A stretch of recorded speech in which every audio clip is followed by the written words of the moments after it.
Hello, friends. Welcome to this latest episode of 5 Minutes, please. But Panj Minute? Yes, we will talk about elections. Talk about elections when I was a child. Talk about elections when I grew up and I was in college. Talk about elections when I was a journalist. And talk about elections now. How elections have changed. You see, today when you talk about elections, it is basically a subject which interests only older people or people who are about 21 or maybe even say to be safe above 18, but not many youngsters are as interested in elections as we used to be when we were school going kids. We would get excited when public announcements would be made about a candidate holding a rally or a candidate coming for canvassing or handbills being circulated or distributed, and then also small badges of the party candidates, party symbols, things like this would be distributed from the election offices of different candidates. So we would go and collect those badges. Okay, this is from Congress, this is from Shromani Akali Dal, this is from Jan Sangh, this is from some independent, or thing like this. And there used to be a lot of excitement, and also we used to get not only pamphlets but also big posters carrying pictures of the leaders, political leaders, for our scrapbooks. And we would also, like, there used to be tongas and cycle rickshaws in which those people would drums would sit and campaign for different candidates.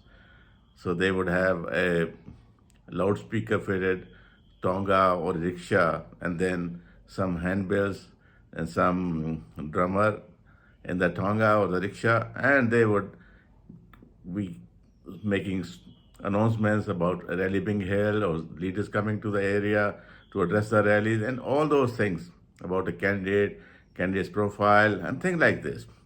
But those are the things which were a part of the history now.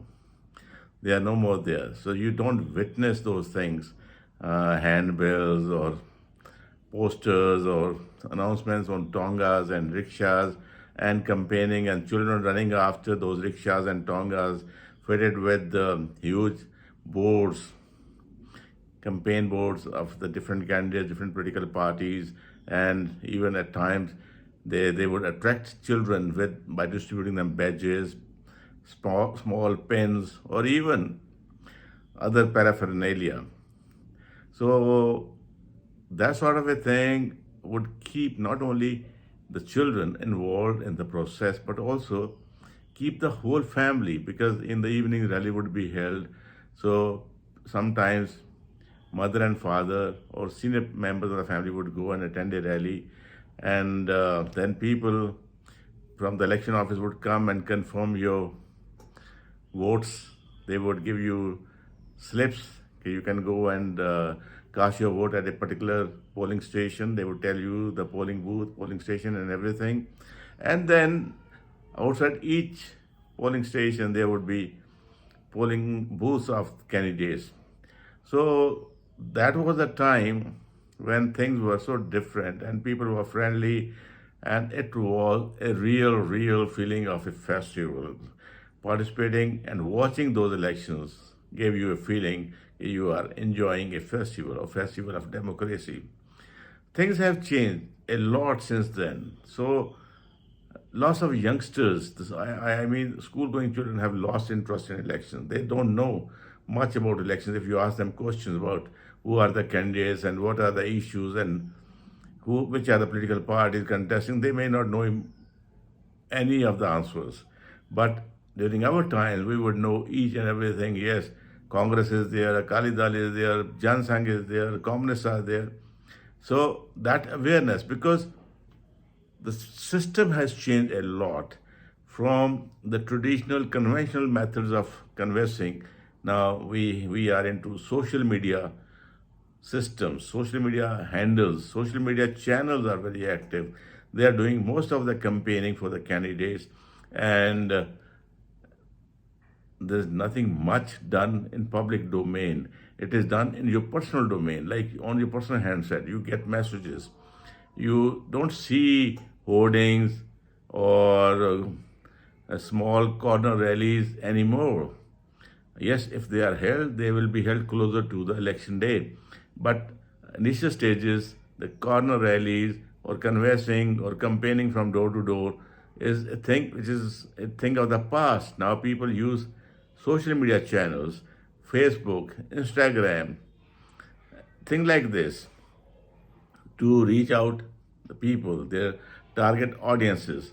So things have changed quite a bit, and people who used to make a lot of money from electioneering, like those days, jeeps would suddenly go in short supply. Everybody, all candidates, all political parties would hunt for jeeps to use in campaigning. Similarly, public address system, the loudspeakers, they would go in short supply. Similarly, the tent houses would face shortage of furniture and tents. And likewise, they would set up the parties, and candidates would set up their poll offices or campaign offices, and they would take on rent furniture, some furnishings, even carpets or things like this, public address systems. But now those things are no more required. Even if they are required only for a limited purpose and for a limited period, not as frequently or as enormously as they used to be during those days. So the entire election process, if you watch it now and analyze it with election process about 20 years ago, there's complete world of difference in how the elections are being conducted now and how they were conducted then.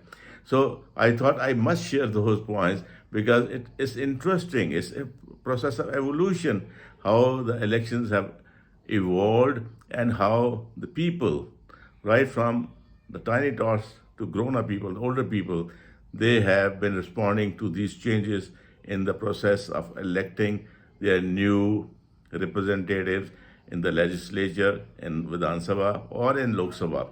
So I thought I must share my past experiences, and when I come back next time, I will have a new subject to talk to you. So till then, goodbye, stay happy, stay calm.